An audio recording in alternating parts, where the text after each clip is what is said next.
There are products on the market that contain 3, 4, or 5 different creatine forms in the same container. The label will list monohydrate, HCl, malate, citrate, and possibly something proprietary, all presented as a creatine matrix or advanced creatine blend. The implied logic is that different forms serve different purposes or absorption windows, creating a more complete supplementation than any single form provides. This logic does not hold up when examined against what is actually known about each form's mechanism and the evidence comparing them. Every creatine form, monohydrate, HCl, malate, citrate, anhydrous, or any other, delivers creatine to the muscle via the same creatine transporter. The transporter does not preferentially absorb creatine from one form over another. Once in the small intestine, creatine derived from any of these forms is creatine, the same molecule, absorbed by the same mechanism, delivered to muscle by the same transport protein. A thorough matrix does not saturate different transporters or provide different metabolic inputs. It delivers creatine through one pathway, regardless of how many forms were combined upstream. The proprietary blend problem is especially pronounced in multi-form creatine products. When a product lists 5 creatine forms under a collective creatine blend, 5 grams disclosure, you have no way to determine how much of each form is present. The 5 grams could be predominantly cheap monohydrate, padded with trace quantities of premium forms, and the label would still be legal and accurate.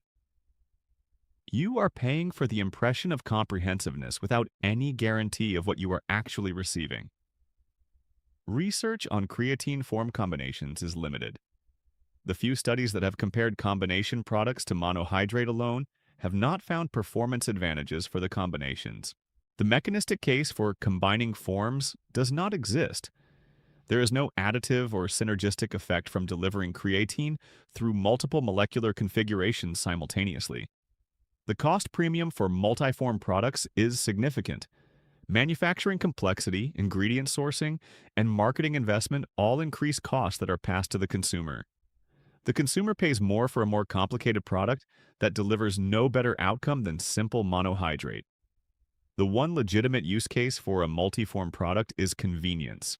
If you want several specific supplements in one product, and a manufacturer has combined them in a transparent, fully dosed formulation. This describes very few products in the creatine blend category. Most are opaque proprietary blends designed to obscure formulation details under a premium label.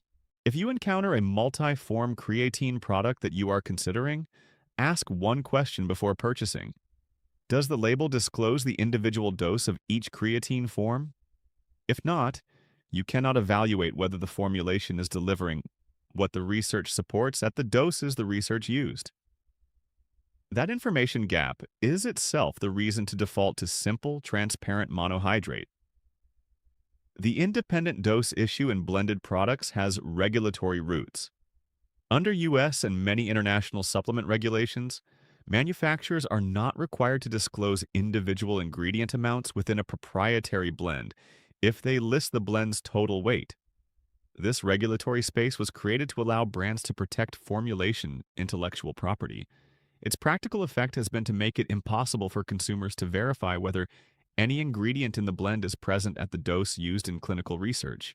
For creatine specifically, the effective dose from research is well established: 3 to 5 grams of actual creatine per day for maintenance loading.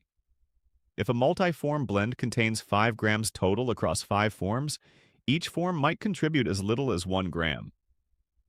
1 gram of monohydrate delivers approximately 880 milligrams of creatine, well below the therapeutic threshold. If the blend is predominantly low-cost monohydrate at a subtherapeutic dose padded with trace amounts of premium forms for label appeal, the consumer is receiving less creatine than the research suggests is needed. The solution is transparency from the manufacturer. Ask directly, what is the dose of each individual creatine form in your product? A brand that cannot or will not answer this question has not made the case that their blend is worth the premium. A brand that provides clear per-form dose disclosure with totals that add up to 5 grams or more of actual creatine has at least established that the formulation is consistent with the clinical doses. though not that the multiform approach itself is superior to monohydrate. That distinction remains.